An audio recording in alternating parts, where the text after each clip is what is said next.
kathamritam tapta jivanam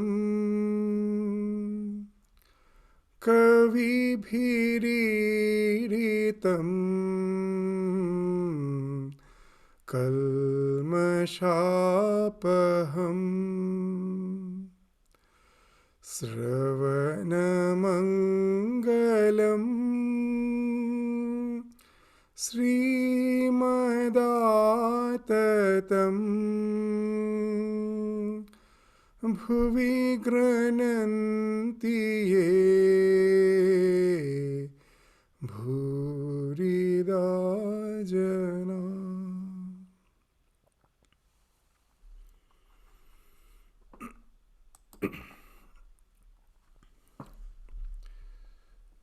So the master with the Brahmo devotees. So we will continue from the portion where we have concluded in the last class. The Brahmo devotee asks Sri Ramakrishna, Sir, why are there so many different opinions about the nature of God? Some say that God has form, while others say that He is formless. Again, those who speak of God with form tell us about His different forms. Why all this controversy? Master, a devotee thinks of God as he sees Him. In reality, there is no confusion about God. God explains all this to the devotee if the devotee only realizes Him somehow. You haven't set your foot in that direction. How can you expect to know all about God? So, knowledge is realization. So, these last two lines are very important, that you haven't set your foot in that direction. As long as we are not striving to attain some spiritual realization, this is something which is remarkable in the life of Ramakrishna. For him, religion is not mere belief. Religion doesn't lie in doctrines and dogma. For him, religion is intense spirituality, which should lead to a type of realization. Because all knowledge is realization. Till you have realization, there cannot be any knowledge. Conceptual knowledge is no knowledge at all. Unless we have realized, experienced, there cannot be any knowledge. In our day-to-day life, this example which we give, that unless you have tasted mango, can I ever explain you the taste of mango? However I may try. I may for days together go on explaining about the taste of mango, that it is sweet, it has a nice flavor. All those words have no meaning. The one who have tasted the mango, he alone knows what the taste of mango is. That varied opinions happen before realization and even after realization. First, let us try to understand that how there are varied opinions before realization. These words of Sri Ramakrishna speaks of varied opinions before realization. And again, he will speak something, he speaks of varied realizations, even this varied type of realization, even after the experience. We will come to it. First, let us try to understand that why there are so many opinions for those who haven't experienced the divinity in any one form or another. Just that example, suppose that we give it so many times. A person who have tasted the taste of mango, who have tasted mango, he comes and explains to a group of people the taste of mango. That he says it is sweet, a very sweet fruit, and it has a nice flavor. Now those who have not tasted the mango, they may think we have understood, because they do have the experience of sweetness, they do have the experience of various flavor. So now what they will do, they will try to conceptualize. some will think, they will try to relate their experience with these words, their available fund of experience. They have tasted something sweet. So one may think the mango is as sweet as honey. And it has a nice flavor like the jasmine flower. The fragrance that when converted into flavor, something like that of jasmine. What he has done, those words which the one who have tasted the mango, what he have said, he is trying to relate with his available fund of experience. Someone will say, no, it is as sweet as molasses, and it has a nice fragrance of, say, tuberose. Someone may say something else, it is just as sweet as sugar, and it has the smell of some other flower. Maybe it's of rose. So we will find that the varied opinions all are thinking that they have understood. But what? They have just conceptualized. It is just a make-believe. The one who has spoken, he has spoken the truth. He has spoken from his realization. But unless we relate to his words through experience, it is almost impossible to understand the real purport of those words. In the Upanishad, they say that the one who has realized he is a nativadi, na ativadi. Ativada. Vada means to speak. Ati means to transcend. That when we speak something which transcends our experience, that is called ativada. A man of realization is na ativada, is a negation. That his words never transcends his realization. His words never transcends. What he is speaking, he knows what he is speaking. He has realized that. But those who haven't realized, that's why you will find in all the religions, what to speak of difference in faith in varied religion. Within the same religion, you will find there are so many sects. Is there any religion which has no sects? There are so many. In Islam, in Christianity, there are hundreds of sects. What has happened? The same thing. That the words, when they're trying to conceptualize, this varied opinions is bound to be there. Because it is just like trying to explain the taste of mango by hearing about the taste of mango. So that's why Sri Ramakrishna, you haven't set your foot in that direction. How can you expect to know all about God? So when you say that there are so many varied opinions about the nature of God, the first question is, have you realized? Without realization, there cannot be any knowledge. All our knowledge is actually encoded experience. The experience is encoded in the form of language, and that can be decoded only one who has the similar type of experience. As Sri Ramakrishna in the Gospel in some other place says, that a girl got married and she has a child. And she comes back to her parents' place with the child, and all other friends who are yet to be married, they come and ask what type of this bliss do you experience by having a child? She says, it's a wonderful bliss. Can you explain, can you describe? Well, the girl who has become this mother now, she says, it's almost impossible. How can I explain? Only thing I can say, you will understand when you become mother. Otherwise, I cannot explain. So there are so many things in this world which is experienceable, but you cannot describe it. So it takes the same way, the one who has experienced the God, he almost babbles. Swami Vivekananda says it is like a small child who is yet to develop some vocabulary, who is yet to develop the skill in the language, and he experiences something, some food which is a delicacy. He experiences, he is extremely elated, and he will be just babbling because he has no words to speak it out. Similar is the condition of the man of realization. They babble. All their words are like babbling. They have experienced something for which there is no sufficient word. But out unconditional love for the humanity to relate their experience, that they have experienced something which if the world can experience, they can also enjoy the bliss. They don't know in what ignorance they are drowned in. They can come out of it. So out of that unconditional love, they want to relate. But again, they don't have sufficient word.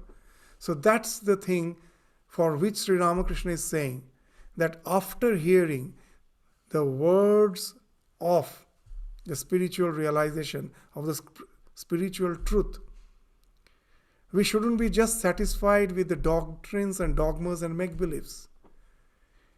We should have that earnest yearning to realize that truth. Unless we realize, there can never be any common opinion. There cannot be this common opinion among all the people.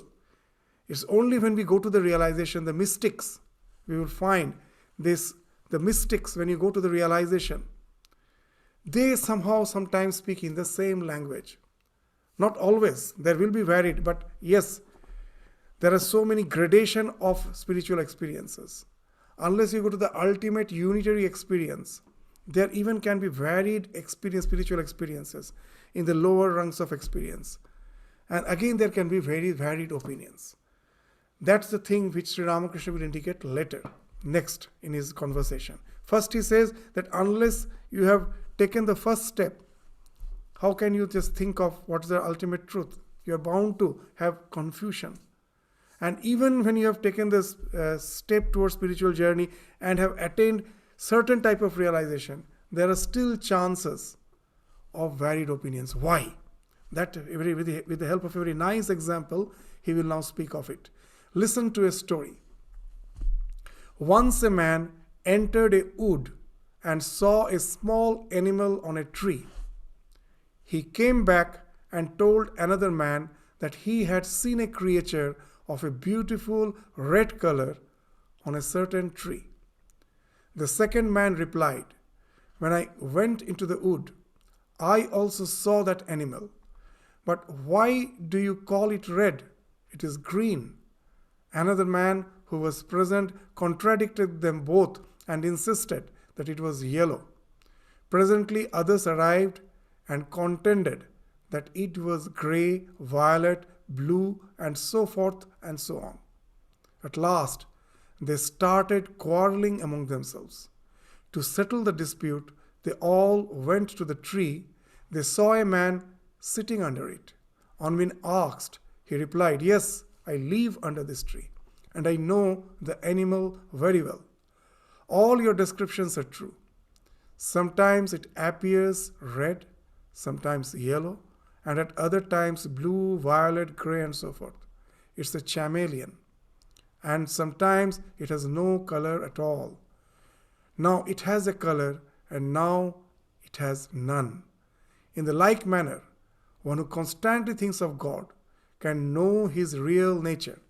He alone knows that God reveals himself to seekers in various forms and aspects.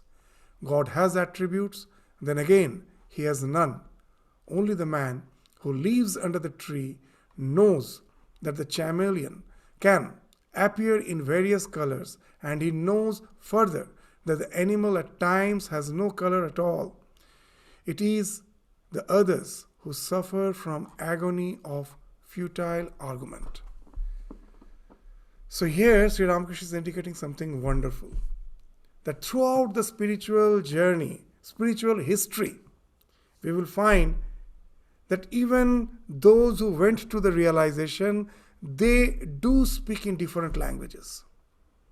Apart from the one who has went to that unitary experience, ultimate, the experience which takes you beyond all attributes, there we find unition of all the mystics.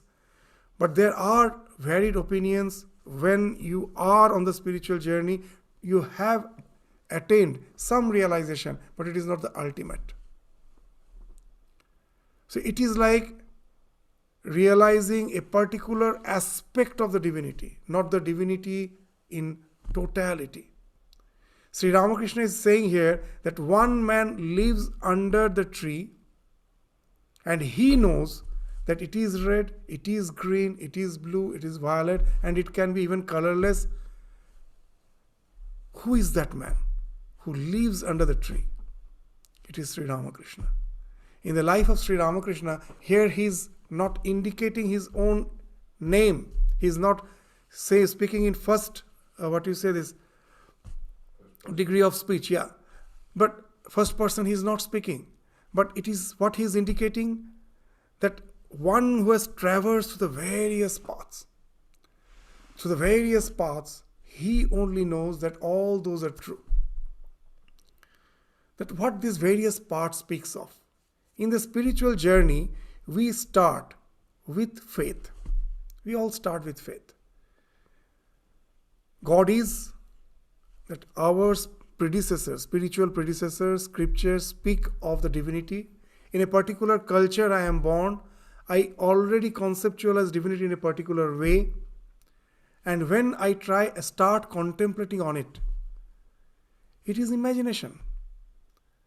All our meditation at the initial stages of our spiritual journey is nothing but imagination. But today's imagination can become tomorrow's realization. How? How that happens? If we try to understand the psychology of it, that when I start believing in a particular concept of divinity and start my spiritual journey, my mind, the more and more focuses on that idea, the more the mind gets concentrated on it, the more the distractions fall off, the more the mind is focused on that idea, whether it is with form or without form, and even if it is with form, there may be varied forms. Like we know, some believe in the form of Krishna, some in the form of Rama, some in the form of Kali, some in the form of Durga, some in the form of Shiva. So many forms can be there.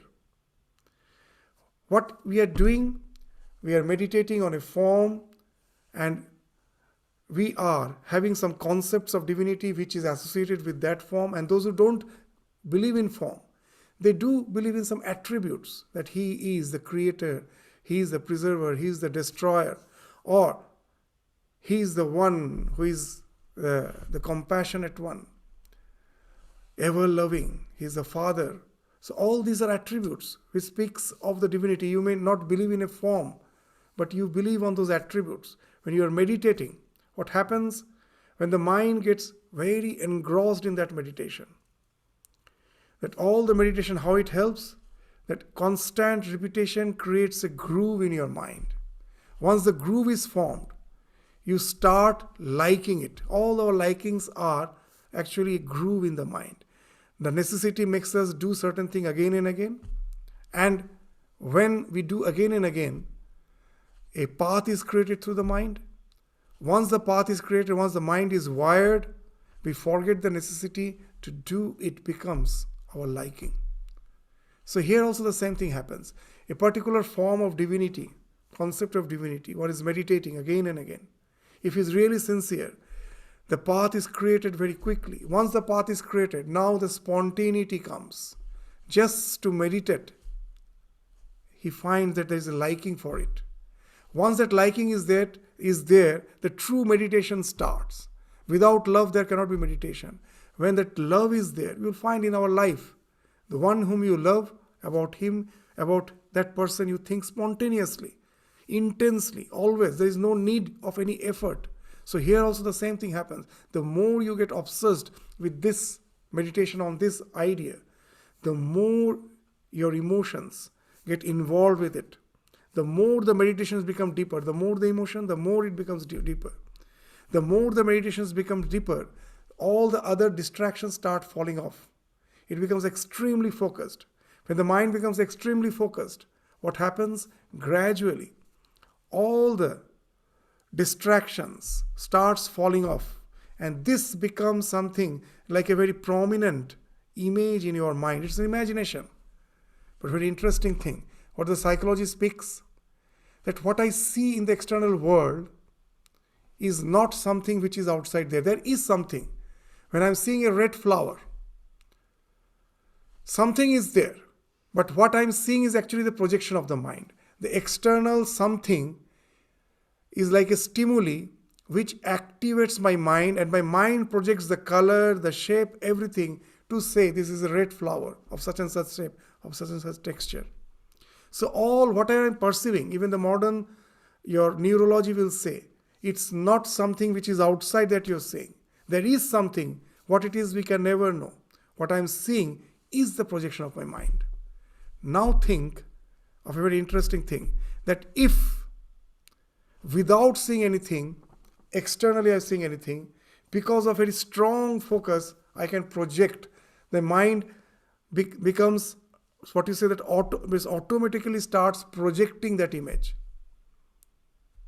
It becomes very vivid. Even in the last class we were just giving an indication that all our so-called realizations, in the words of Swami Vivekananda, is not inspiration, is not something coming from outside within. It is all expiration. And it's become so vivid that even you will find that it is as vivid as this, when I'm with my open eyes, I see the world, the way it appears vivid. At present, I know when I close my eyes and imagine something, it is not that vivid.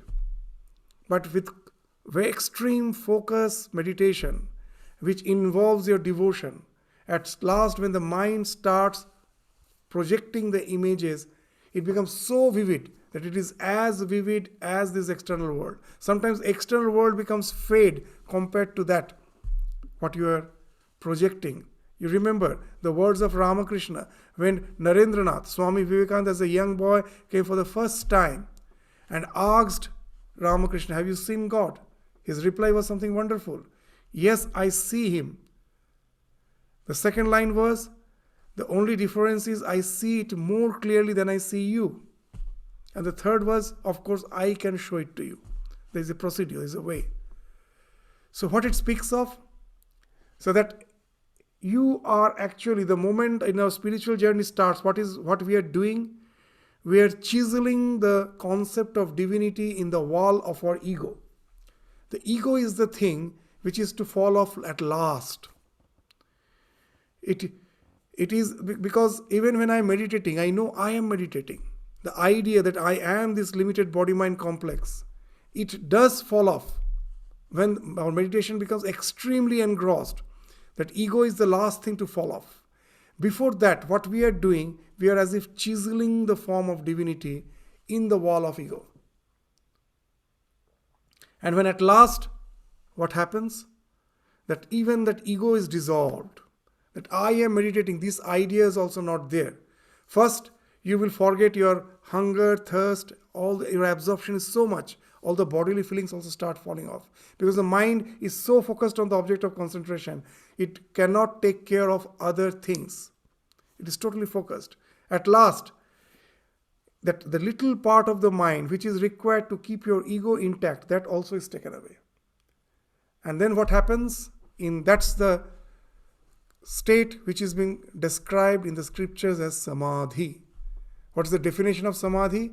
Where the triad collapses. What's the triad? The meditator, the object of meditation, and the process of meditation.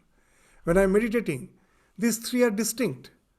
At present, however my mind may be concentrated, I know I am meditating.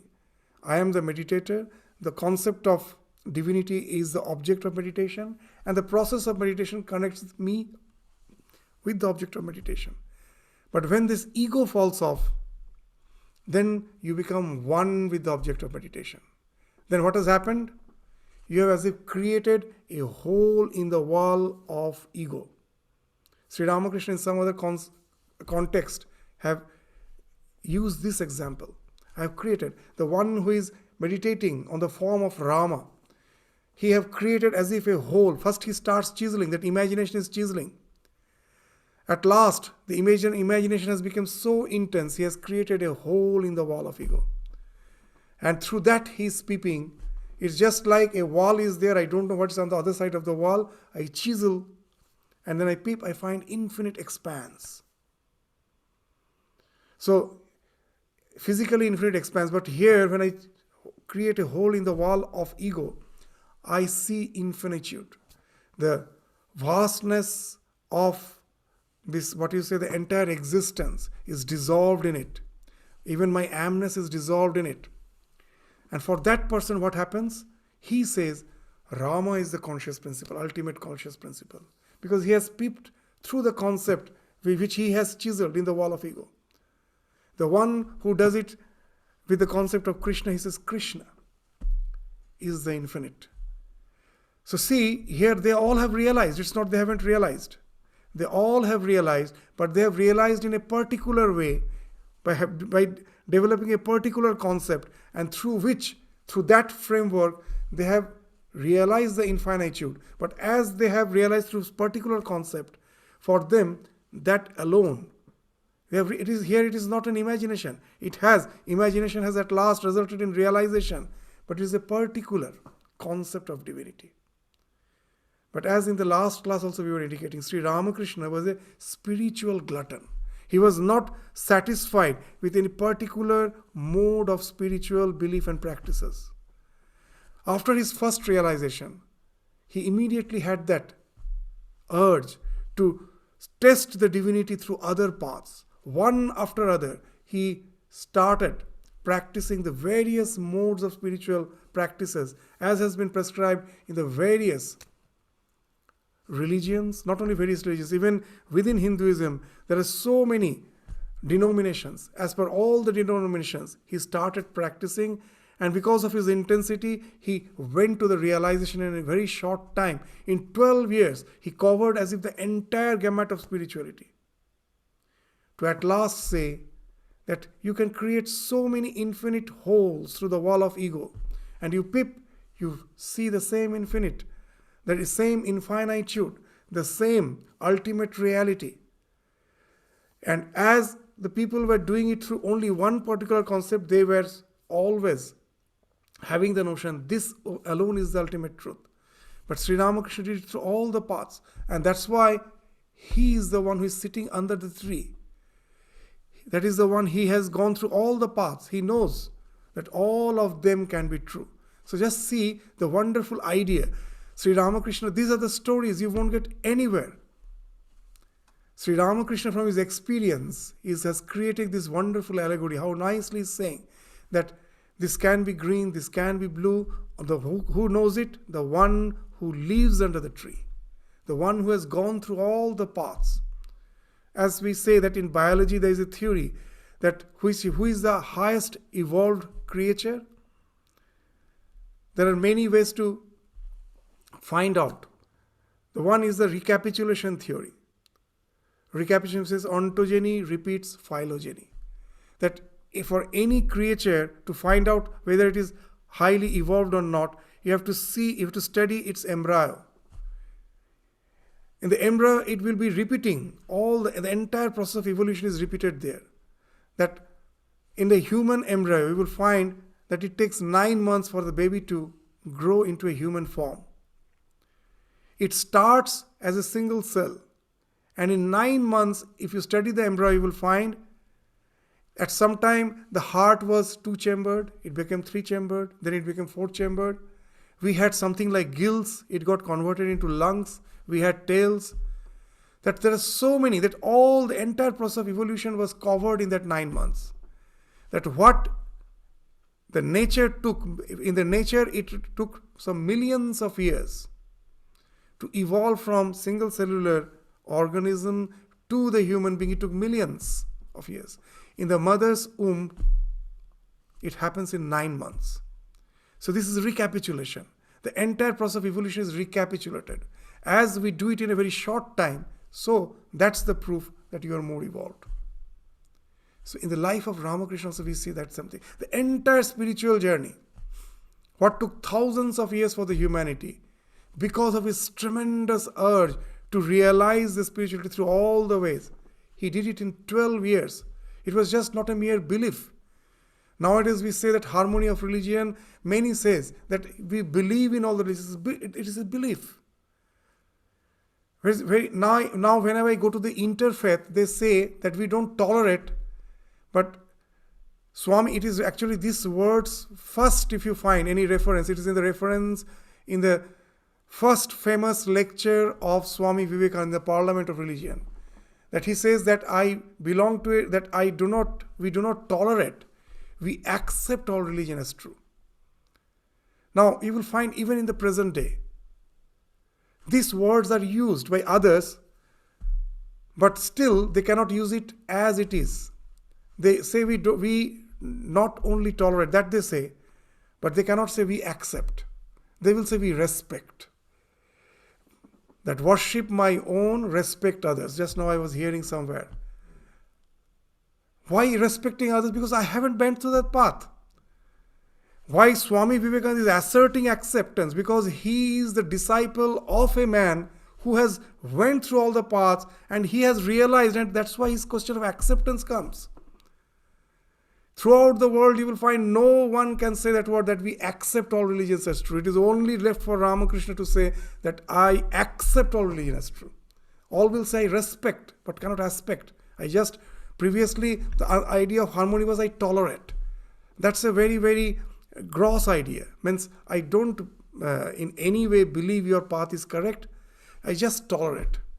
So from that we have evolved, but we at the most say we respect. We cannot say we accept, because that is for Ramakrishna alone. He has went through all this path and went to the realization through all of them. So he can assert that all the paths lead to the same goal. So here in this example, he is the man who is being spoken of as living under the tree. He is familiar with all the various forms of the chameleon. So now you will understand the word is how significant these words are. That when you are not even you have not proceeded a single step in your spiritual journey, there can be varied opinions. Even when you have started your spiritual journey, then also there can be varied opinions. It is left for Ramakrishna to say that who lives under the tree, who has seen the chameleon in all the forms, he knows it can be blue, it can be violet, it can be grey, and so forth. So now, just let us read this paragraph again, so that we can easily relate to these words. What a profound truth he is speaking of, without speaking in first person, with the help of an allegory. He is actually asserting the truth that what you hear as the varied opinions of the various doctrines and various dogmas, know it for certain that they are all true. You get hold of an idea, with that you can go to a realization, and that your idea becomes a framework through which you realize the same truth. But as you have not tried other paths, so you take that framework to be the be all and end all of the spiritual journey. So let's just read again. Listen to a story. Once a man entered a wood and saw a small animal on a tree. He came back and told another man that he had seen a creature of a beautiful red color on a certain tree. The second man replied, when I went into the wood, I also saw that animal. But why do you call it red? It is green. Another man who was present contradicted them both and insisted that it was yellow. Presently others arrived and contended that it was grey, violet, blue, and so forth and so on. At last they started quarreling among themselves. To settle the dispute, they all went to the tree. They saw a man sitting under it. On being asked, he replied, yes, I live under this tree, and I know the animal very well. All your descriptions are true. Sometimes it appears red, sometimes yellow, and other times blue, violet, grey, and so on.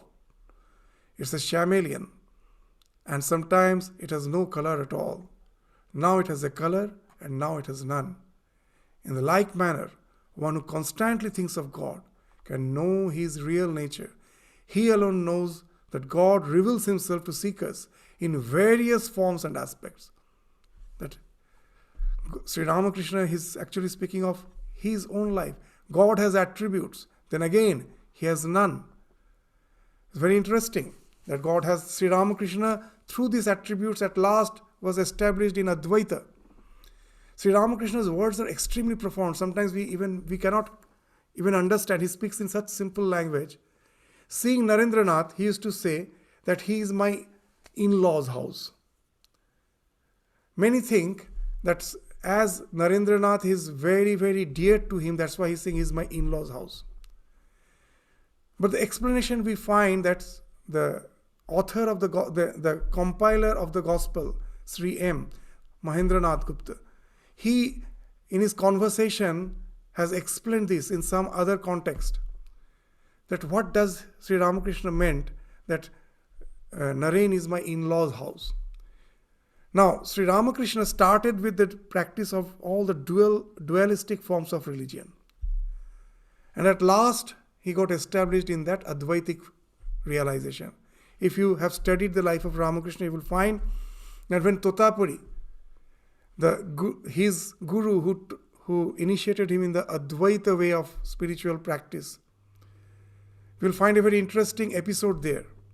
But when he asked Sri Ramakrishna to concentrate his mind, to forget all the distractions, now he was already an adept. In 5 minutes, his mind got focused. To get rid of distractions was very easy for him. But Totapuri told him to get rid of all ideas of concepts and divinities. So he got rid of all the distractions very quickly. But at last, as he was habituated in meditating in the form of the Divine Mother, that form became very vivid. He couldn't get rid of that. That was there, very vivid in his mind. So he was speaking of his inability to go beyond that. Then Totapuri at last got a bit fed up. What he did, he saw a broken piece of glass, he took it and pierced it in between the forehead. There was a terrible pain in the forehead, between the eyebrows. He pierced it and asked Ramakrishna to meditate on that point. Now when he was meditating, again the form of the mother came, but now he resorted to an imagination. He thought that with a sword of knowledge, he cut that image into 2 pieces. So the moment he thought that, the mind immediately went into that aspect of this formless, attributeless, unitary experience. It merged in that absolute. And Totapuri himself was amazed that he told that what it took for me 40 years, he did it in such a short time. He was immersed in deep samadhi. So what's the idea? That through that concentration, at last, that one idea with the help of pratipaksha bhavana, with the help of some contradictory idea, he got rid of it for the mind to at last dive deep into the state of that attributeless reality. So that's what he's indicating, that he can be of various colors and he can be of no color at all. It is the others who suffer from the agony of futile argument, the one who has not gone through this path. So what we were saying is, Sri Ramakrishna, through duality, at last got established in that non-duality. And when he saw Naren, he saw that a very thin layer of ignorance is there. If that's removed, he will immediately get established in that non-dual knowledge. It is almost there. It is just, his mind is almost saturated with that. A little practice is required. So that's why Ramakrishna is saying that Naren is my in-laws. What's the idea? Very interesting. That in the olden days, in a patriarchal society, when a man has a daughter, if he's a son, he knows that he's going to be with me. He will be the hirer of my all my wealth and everything. But the daughter means I have to educate, I have to nourish the girl, I have to educate her, I have to, help her grow up. And then at last I know she is not mine. I have to give her hands, in marriage to someone else. So she belongs as if to someone else. So all this thing I am doing, that I am nourishing the girl, I am educating her, that I am helping her to grow up. All these are meant for at last to send her to the in-laws house. And Naren is already there. All these practices were at last for me, all this dual practice and dualistic religion was at last to get established in Advaita. in non-duality. And I find Naren is almost established there. So that's why he is my in-laws. So why we are saying this is just to give an idea that Sri Ramakrishna himself have went through all these paths.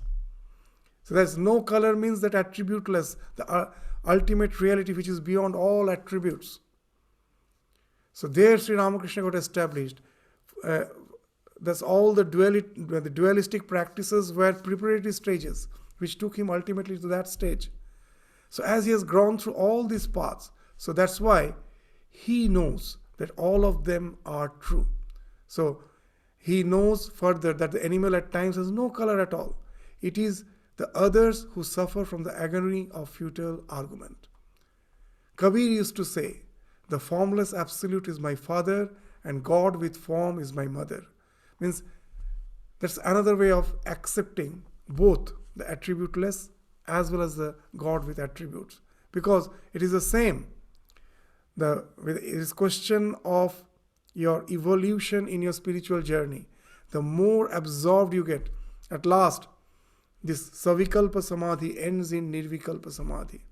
The other way of explaining that we took so many examples, that when your mind has only one thought, in Savikalpa Samadhi, mind has only one thought. The object of your meditation is the concept of your divinity. But it cannot stay in that one thought for long. Because mind is mind as long as it is jumping from thought to thought. If you can keep the mind in one thought, it's bound to collapse. It's bound to fall off. Because the polarity has been resolved. Just the way water flows as long as there's a difference in level. From higher level to lower level, the water flows. Current flows as long as there's a difference in potential. Magnetism is as long as there is a difference in the poles, North Pole and South Pole. If all these polarities are resolved, if the level is same, the water flow will stop. If the potential is same, current will stop. Similarly, if the mind cannot jump from thought to thought, if it is only one thought, then automatically it goes to that nirvikalpa, that thoughtless state. So that's the thing Sri Ramakrishna is indicating with the Kabir's poem, that if one is really intently meditating, what happens then is that those who are established in the duality, do they not go to that state of non-duality? They also go, but they don't like it. In the words of Chaitanya Mahaprabhu, that I don't want to be sugar, I want to taste the sugar. So it's a question of as per your liking. When you have reached that state, then as per your question of liking, you may not like to go to that state of thoughtlessness again and again. You may try to delve in the state where the various concepts of divinity is there, so that you can taste the joy, the bliss. Because the state beyond attribute is even beyond bliss. But we all get stuck up to that bliss, and that is not bad. That is okay. Because that bliss has enabled us to transcend the so-called the polarities of this phenomenal existence. That also is a type of liberation. So it's quite good to be there. But know it for certain, there is a path even beyond that. And that's what Kabir is indicating. That formless absolute is my father and God with form is my mother.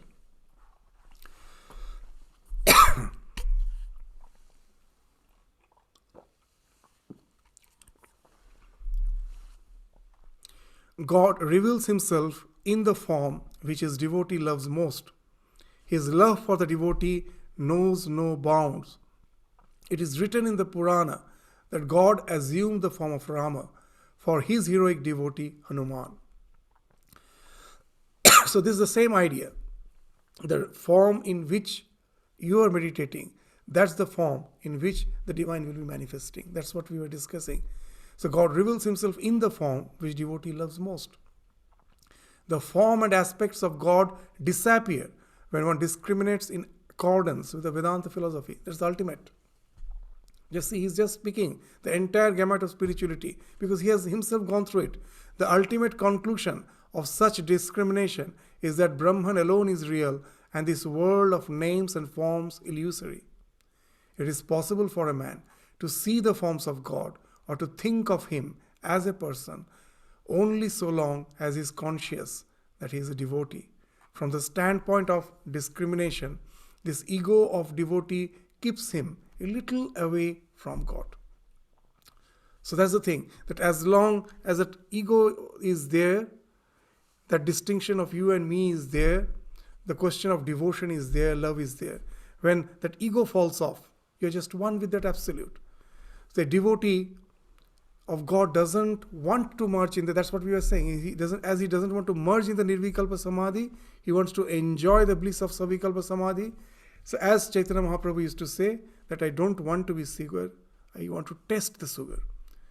So then Sri Ramakrishna is indicating, do you know why images of Krishna and Kali are 3.5 cubits high? Because of distance. Again, on account of distance, the sun appears to be small.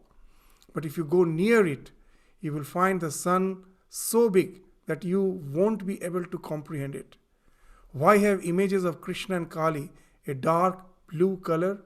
That too is on account of distance.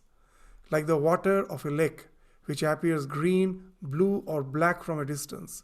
Go near, take the water in the palm of your hand, and you will find that it has no color. The sky also appears blue from a distance. Go near and you will see that it has no color at all. So what does this going near means? Going near means the dissolution of the ego. As long as the wall of ego is there, the boundary is there, there is distance. All the attributes that which we see in this world is because first the ego comes into picture, and with the ego the mind is coming into existence. Just as we give that example to understand this, that ultimate reality is like the white light and mind is like the prism. The white light falls on the prism to create the spectrum of this world of name and form. Remove the mind. With the ego, the mind falls off.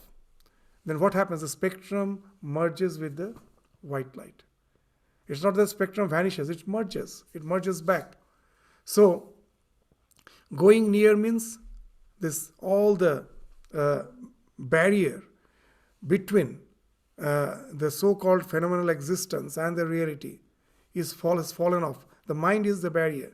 The mind is just like the tainted glass through which, when the consciousness is being projected, it is projected as this world of name and form. When this falls off, then the distance has fallen off. Again, the entire this world of name and form merges in that absolute. So that's the thing he's saying, that all the attributes falls off when there is no distance. What the distance is? Ego makes the distance. When the ego falls off, again you merge. So going near means merging in Nirvikalpa Samadhi, where all attributes falls off. What the world is, as we were saying, we can never know. But one thing is there. I can never know what the world is, but I cannot deny the existence. Something is there. Here is the basic difference between Buddhism and Vedanta. In Buddhism, they say that external world is not there at all. It is called subjective idealism. It's mere imagination. It's a projection of the mind. But Vedanta says, no, something is there, which is being projected as this world of name and form. When my mind tries to comprehend that what is there, that existence appears as this world of name and form. But nothing is there just creating a castle in the air. It's not like that. So something is there. That ultimate existence is the Brahman, which when is being percolated by the mind and the senses, it appears as this world of name and form. So going beyond the distance means all the distance falling off means when your ego has fallen off, when the ego has collapsed and the mind has collapsed, and then all the attributes falls off. We merge with that absolute, and there is no attributes there. So that's what Sri Ramakrishna is indicating. Do you know why images of Krishna or Kali are 3.5 cubits high? These are all attributes. The height, the color, all these are attributes. Because of distance. The distance is of the ego. Again, on account of distance, the sun appears to be small. But if you go near it, you will find the sun so big that you won't be able to comprehend it. Why have images of Krishna and Kali a dark blue color?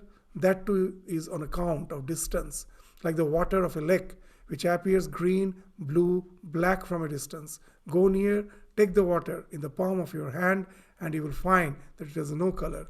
The sky also appears blue from a distance. Go near, and you will see that it has no color.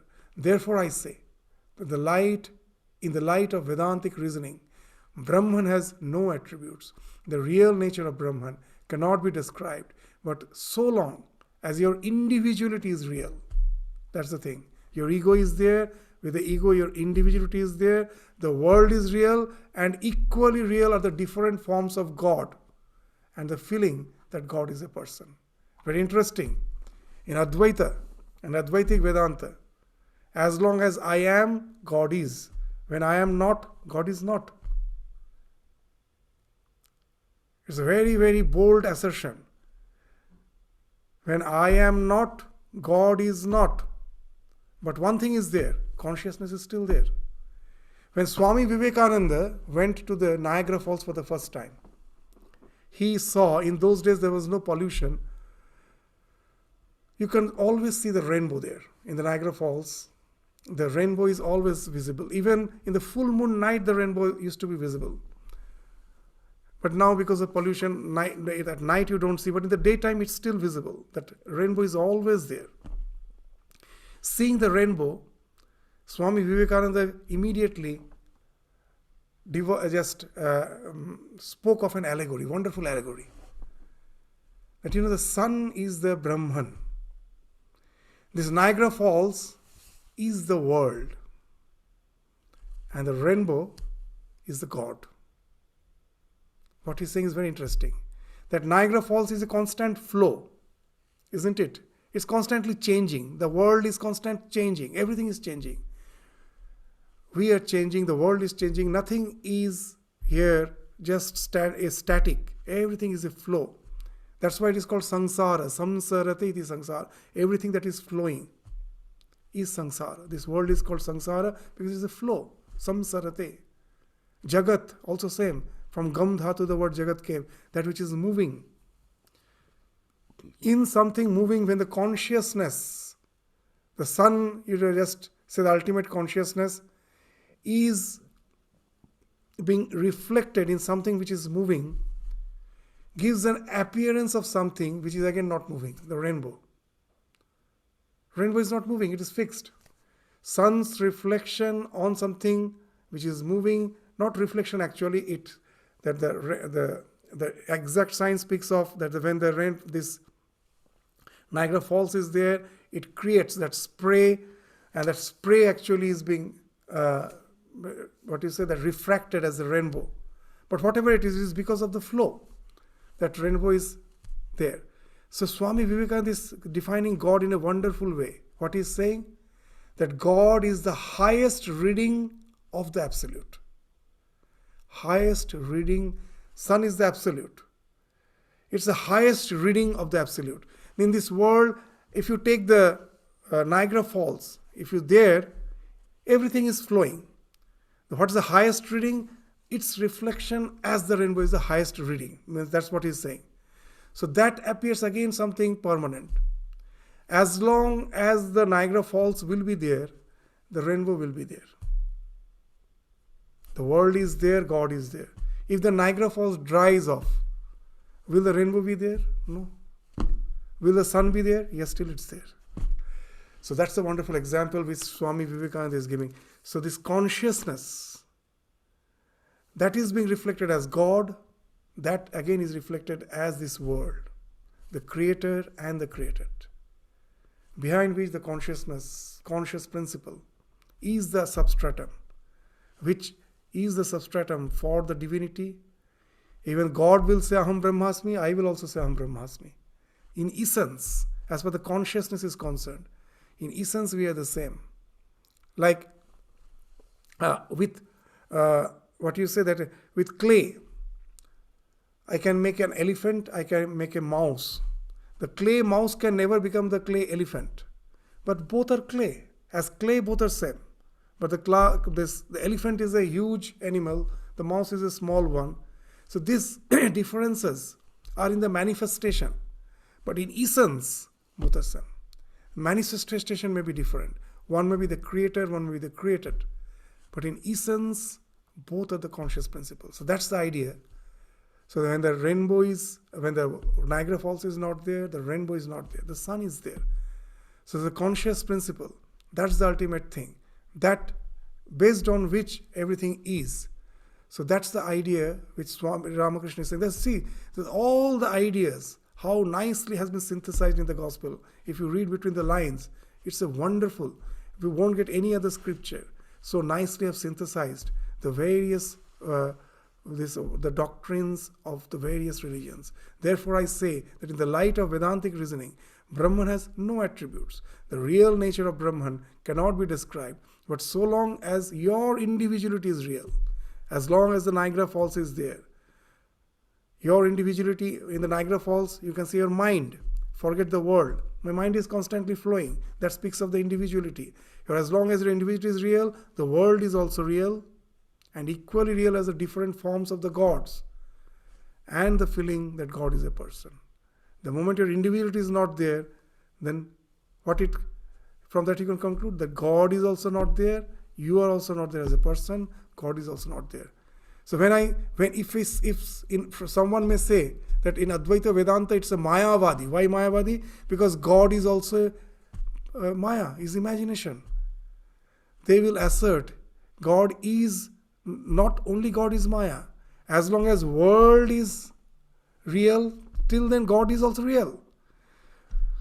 God becomes unreal when this world becomes unreal. That is the thing which we have to understand. That God is, when we are saying that God is imagination, for us world is real. We have to understand this world is also imagination. This is also a projection of the mind. When I say God is an imagination, this world is also imagination. If I say this world is real, then God is real. When the world falls off, the God also falls off. The ultimate conscious principle is there as the absolute reality. So how nicely Sri Ramakrishna is actually synthesizing all these various concepts of divinities. So we will continue again. So these are the simple words, but we have to dive deep, keep the scriptures in the background and then study. You will find the gospel has layers of understanding. It's a wonderful scripture that way. So with this, we stop our discussion today. We will continue with the remaining portion again in the next class. Thank you all. Namaskar.